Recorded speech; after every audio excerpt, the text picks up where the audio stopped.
anche Torino. Allora, ritorniamo qua. Stavo facendo analisi varie sulle dimensioni di una città o sulla percezione che può dare anche a chi la vive o non la vive, la vede o non la vede, una città. Quindi anche questo è importante, no?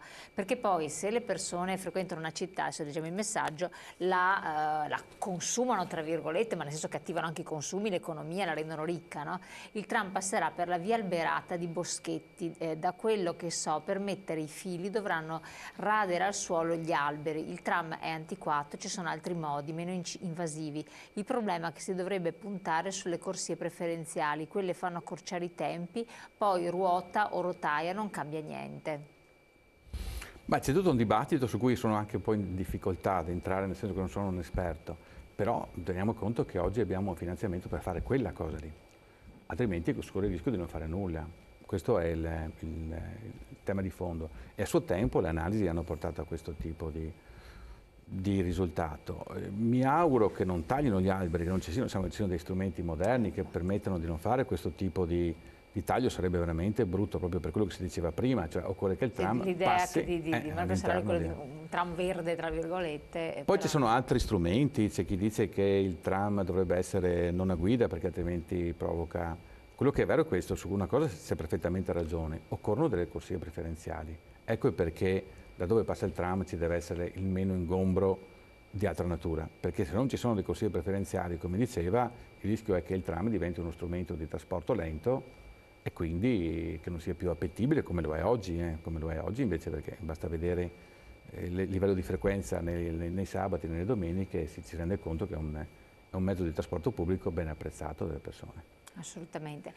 Maggiore ampliamento dell'area percorribile, vivibile, tra virgolette verde di Padova, come si diceva, c'è via Savonarola, ci sono tante vie che danno delle grandi potenzialità, però poi non si passa perché un po' perché magari è pieno di macchine posteggiate, un po' perché ci passano anche le macchine, quindi comunque questa idea di vivibilità viene meno e tutto si concentra in quelle vie pedonali del centro e finisce lì. Sì, con un rischio ulteriore che le vie principali del centro sono spesso colonizzate dalle grandi marche e rendono quell'area lì uguale a qualsiasi altra area in tutte le altre città. Viceversa, una maggiore valorizzazione di quei luoghi, che sono dei luoghi anche straordinari da un punto di vista di storicità architettonico, potrebbero aumentare ancora di più l'appeal di Padova per quanto riguarda sicuramente lo shopping e il turismo.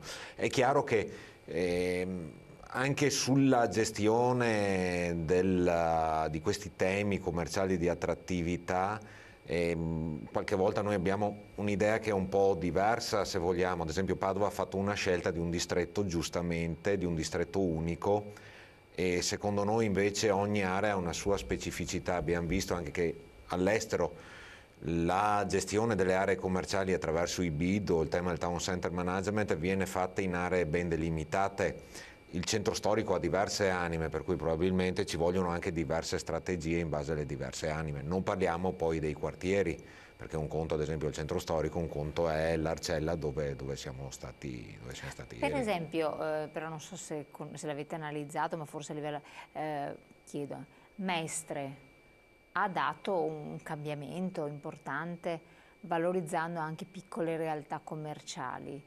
Può essere uno spunto. Ha pedonalizzato brutalmente, messo ZTL importanti, diciamo, in città, però nei fine settimana si vitalizza.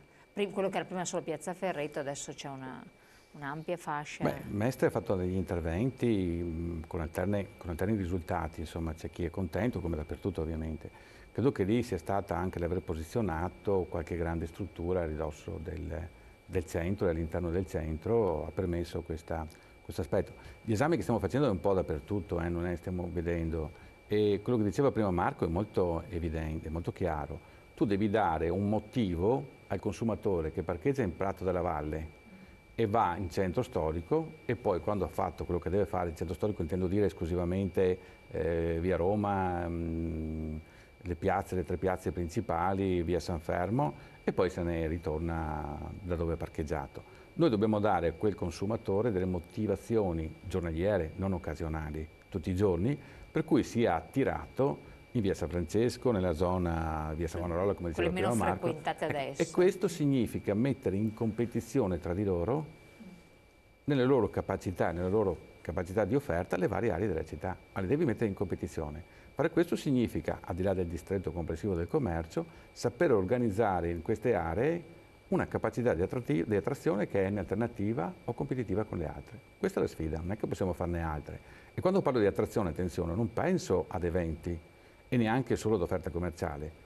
L'attrazione va in tutti i sensi, dalla residenza, cioè io vado ad abitare in quella zona perché mi hanno dato delle offerte e delle possibilità diverse. Parlo degli studi professionali, parlo dei negozi, parlo dell'offerta di servizi, ecco, di questo. E quella è la capacità. Quando noi inseriamo e diciamo dappertutto che le città vanno governate da un punto di vista tecnico, chiamiamolo così, da manager imprenditoriali, miriamo a questo, ci deve essere qualcuno che non pensa solo dal punto di vista politico, che è fondamentale e importante, ma che da un punto di vista manageriale sa come attrezzare un'area, sa come sviluppare quell'area, sa portarsi dietro commercianti, imprenditori e tutti quanti per riuscire a far sì che lì nasca il nucleo in grado di essere competitivo. Quindi è una grande sfida, non è che sia una cosa, ma se non abbiamo il coraggio di fare questo... Corsie preferenziali, quello conta. Tram, bus a guida ottica, fili a gasolio, a metano, il resto non cambia. Corsie preferenziali e semafori intelligenti.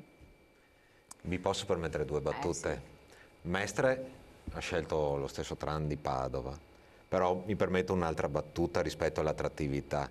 Padova ha fatto il San Gaetano, Mestre ha fatto il Museo del Novecento, che è assolutamente un'altra cosa. Da un punto di vista culturale. Adesso inaugura l'M9 sì. a Mestre, che diventa un elemento di attrattività culturale di altissimo livello rispetto al San Gaetano, che contiene una cosa molto importante che è legata ai giovani, al lavoro eccetera, ma da un punto di vista polo culturale non è mai diventato un elemento attrattore per la città. E avrebbe le potenzialità però, perché ha ospitato qualche evento. Sì, l'evento più importante del San Gaetano è il... Dinosauri? I dinosauri. I dinosauri. Quello che ha avuto maggiore capacità. Sì, sì no, perché sono stati anche molto pubblicizzati. Cioè, anche nei contenitori occorre una progettazione. Infatti. Però potrebbe culturale. Essere una chiave. Ecco, qua mi rilaccio anche proprio per far chiarezza a un paio di mail che ci sono arrivate anche i giorni scorsi, dicendo chiedete della fiera di Padova e delle ripercussioni degli impatti, vi giro la patata. Lasciamo Maurizio. Giro la patata, chiedono i telespettatori.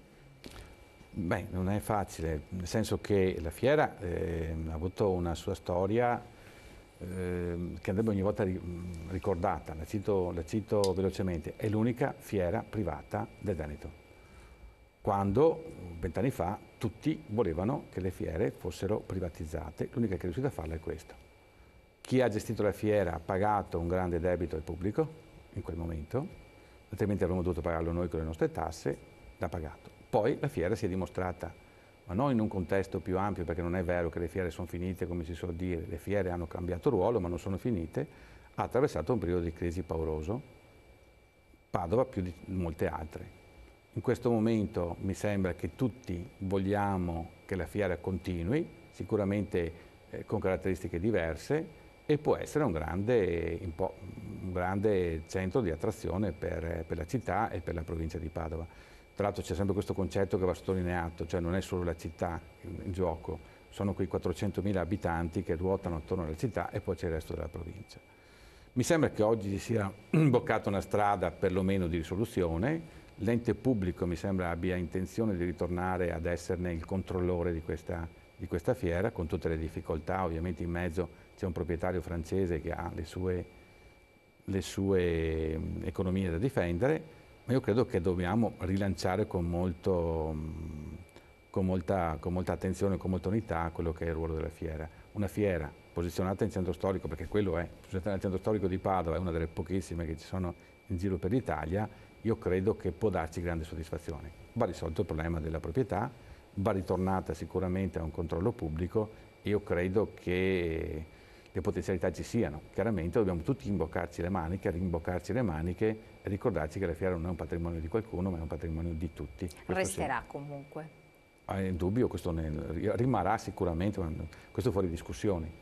Non dimentichiamoci che all'interno della fiera sta sorgendo, speriamo entro il 2019 a questo punto, il centro congressi, che sarà, lo è già, se fossimo riusciti a farlo prima, un attrattore non indifferente. Infatti. Possiamo aggiungerci anche a 2 altre cose però, adesso rispetto a quello che diceva Marco. È per quello che dico non parliamo di Padova città. Padova diventerà patrimonio dell'UNESCO, cioè non è una cosa di poco conto. Esatto, tutta quanta la pittura del 300 diventa un patrimonio dell'UNESCO. La squadra di calcio stessa, dobbiamo anche non ricordarci di questo, che viene promossa in B, sarà un ulteriore elemento di attrattività. E io credo che anche quello che sta facendo l'università, il voler in tutti i modi diventare l'università di Padova, non l'università, ma Padova, città universitaria, io credo che questi sono degli elementi che noi insieme dovremmo riuscire a portare avanti. Pensate cosa significherà l'insediamento di un campus alla Caserma Piave, l'allargamento che vogliono fare nella zona del Portello, in via Venezia. Questi sono dei patrimoni che la città ha e che dobbiamo insieme riuscire a trovare i meccanismi per valorizzare. Assolutamente. Devo aggiungere qualcosa, Marco Seralli? No, credo... Allora, un altro messaggio. La Fiera di Padova è il risultato di una politica inesistente di decenni. Allora, andiamo in pubblicità e poi ritorniamo ancora insieme.